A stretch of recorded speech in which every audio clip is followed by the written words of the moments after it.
Perl रे data structures उपरे spoken tutorial को स्वागत। एही ट्यूटोरियल रे आमे पर्ल रे उपलब्ध डाटा स्ट्रक्चर्स विषय रे सिखिबा। एठारे मु उबुंटू लिनक्स 12.04 ऑपरेटिंग सिस्टम और पर्ल 5142 व्यवहार करूछि। मु gedit टेक्स्ट एडिटर मध्य व्यवहार करिबि। आपण जे कोनोसी टेक्स्ट एडिटर व्यवहार करि परिबे। पर्ल रे वेरिएबल्स उपरे आपणकर मौलिक धारणा थिबा आवश्यक। कमेंट्स, लूप्स और कंडीशनल स्टेटमेंट्स उपरे धारणा थिले आहुरी भलो। दयाकरी स्पोकन ट्यूटोरियल वेबसाइट रे थिबा एही संपर्कित स्पोकन ट्यूटोरियल्स देखंतु। पर्ल रे तीन प्रकार डाटा स्ट्रक्चर अछि। स्केलर, अरे, हैश, जहाकू एसोसिएटिव अरे मध्य कुआ जाय। स्केलर ए प्रकारर डाटा स्ट्रक्चर जे कोनसी डाटा टाइप रो वैल्यू धरि रखे। Data type string, number, double इत्यादि होई पारे। एहा एक अरे किंबा एक हैश पाई मध्य रेफरेंस रखि पारे। ध्यान दियंतु, पर्ल रेफरेंस परवर्ती ट्यूटोरियल रे कवर करिबा।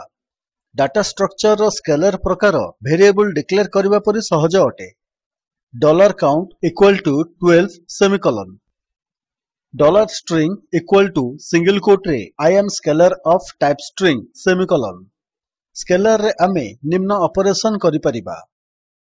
एहाको एक वैल्यू असाइन करिबा, अन्य एक पई गोटिए स्केलर असाइन करिबा। नंबर टाइप रो स्केलर रे अन्य अरिथमेटिक ऑपरेशंस करिबा, जेपरि मिसाण, फेडाण इत्यादि। स्ट्रिंग स्केलर रे स्ट्रिंग ऑपरेशंस करिबा, जेपरि कंकाटिनेशन, सबएसटीआर इत्यादि। एबे स्केलर डाटा स्ट्रक्चर रो एक उदाहरण देखिबा। टर्मिनल को फेरि आसंतु ओ gedit scalars.pl space ampersand type करी एंटर दबंतु। एहा gedit रे scalars.pl फाइल खोलिबो। स्क्रीन रे प्रदर्शित कोड टाइप करंतु। एहा हेउछि स्केलर पई डिक्लेरेशन ओ असाइनमेंट।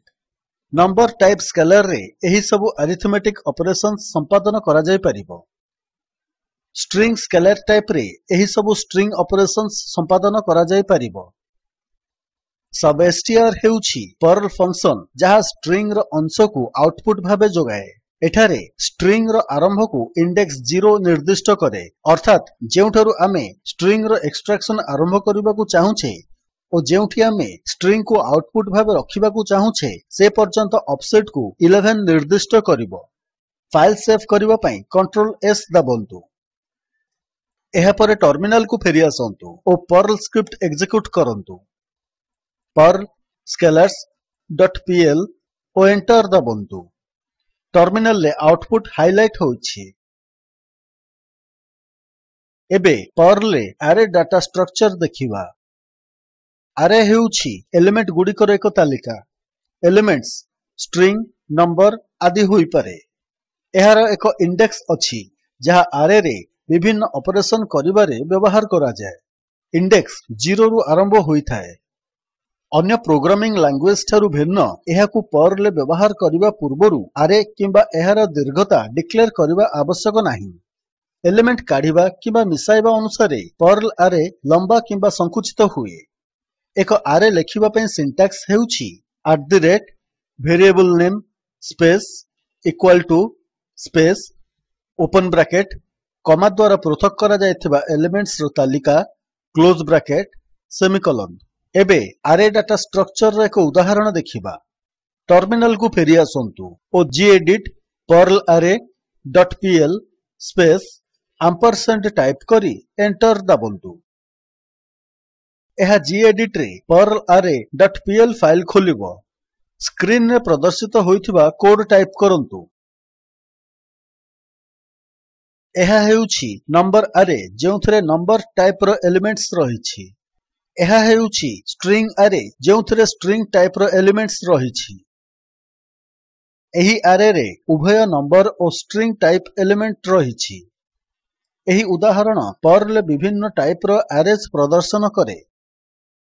एही परि आमे पर्ल अरे प्रिंट करि परिबा। फाइल सेव करिबा पई कंट्रोल एस दबंतु। एहा परे टर्मिनल को फेरि आसंतु ओ पर्ल स्क्रिप्ट एग्जीक्यूट करंतु। पर्ल perlarray.pl ओ एंटर दबंतु। टर्मिनल रे निम्न आउटपुट प्रदर्शित हेबो। एबे पर्ल रे हैश डाटा स्ट्रक्चर देखिबा। हैश को विकल्प भाबे एसोसिएटिव अरे मध्य कुहा जाय।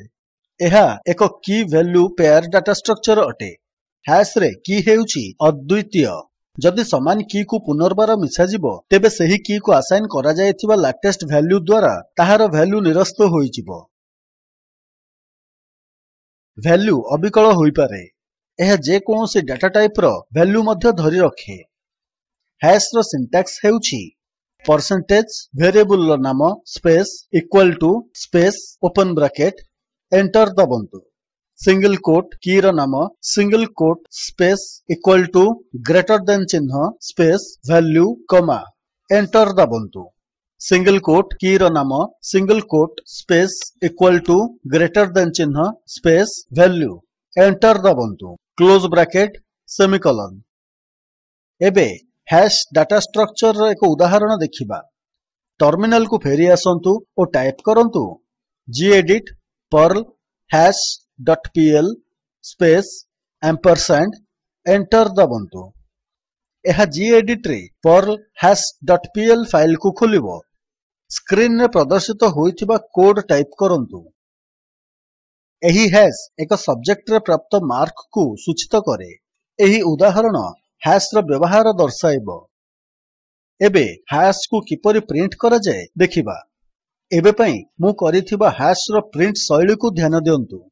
सविशेष विवरणी परवर्ती ट्यूटोरियल रे दिया जिवो।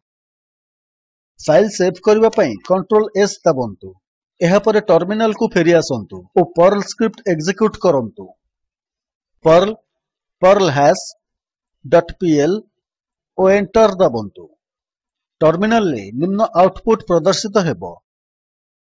संक्षिप्त रे एही ट्यूटोरियल रे हम सिखिले नमूना प्रोग्राम व्यवहार करी पर्ल रे स्केलर अरे ओ हैश डाटा स्ट्रक्चर एक असाइनमेंट भाबे स्केलर वेरिएबल डिक्लेयर करंतु। ताहाकू टाइप फ्लोट रो वैल्यू असाइन करी प्रिंट करंतु। नाली हळदिया ओ सबुज रंगर एक अरे डिक्लेयर करी प्रिंट करंतु।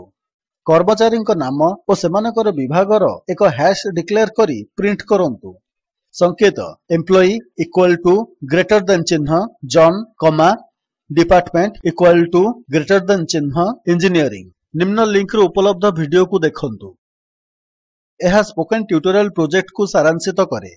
जदि आपनकर भलो बैंडविड्थ नाही एहा को डाउनलोड करी देखि परिबे। Spoken tutorial project team spoken tutorials व्यवहार करी कर्मशाला मान चलांती। ऑनलाइन टेस्ट पास करूथो व्यक्ति को प्रमाणपत्र दियंती। अधिक विवरणी पई दया करी contact@spoken-tutorial.org को लिखंतु। Spoken tutorial project talk to a teacher project रो एक अंश।